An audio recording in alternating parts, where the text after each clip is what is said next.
ଚାଲନ୍ତୁ ଷ୍ଟାର୍ଟ କରିବା ଏଇ ଖୁମ ଆଳୁର ଗୋଟେ ନୂଆ ରେସିପି ମାନେ ଖୁମ ଆଳୁ ତ ଗୋଟା ମସଲା କରିଥିଲେ ଆପଣମାନେ ଦେଖିଥିଲେ କିନ୍ତୁ ଆଜି ମୁଁ ଖୁମ ଆଳୁରେ ଆମ ଗାଁ ଷ୍ଟାଇଲରେ ବଡ଼ା ବନେଇବି ମାନେ ଖୁମ ଆଳୁ ବଡ଼ା। ପ୍ରଥମେ ତାକୁ ଧୋଇ ଧୁଆ ଆଣି ସାରିଲା ପରେ ଛୋଟ ଛୋଟ ଧୋଇ ଧୁଆ ଆଣି ସାରିଲା ପରେ କଢ଼ା ନେଇଗଲି ତାକୁ ସିଝେଇବା ପାଇଁ। ଏଠି ମୁଁ ପୁରା ଆମର ଖୁମ ଆଳୁ ପୁରା ସିଝି ଯାଇଛି।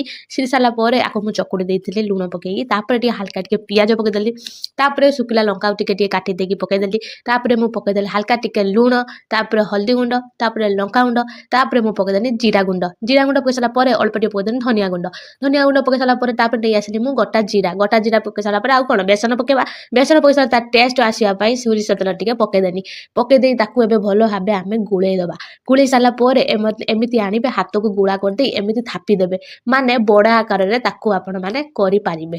ଏମିତି କଲେ ଦେଖ କରିସାରିଲା ପରେ ଏବେ ମୁଁ ତାୱାରେ ଟିକେ ତେଲ ଦେଇଦେଇଛି ତାପରେ ଏମିତି ନେଇକି ମୁଁ ତାୱା ଉପରେ ରଖିଦେଲି ମାନେ ସବୁ ଏମିତି କରିଦେଇ ସାରି ତାୱାରେ ମୁଁ ସେକିଦେଲି ଏପଟେ ସେପଟେ କରିସାରିଲା ପରେ ଦେଖୁନାହାନ୍ତି ବଢ଼ିଆ କଲର୍ ହେଇଯାଇଛି।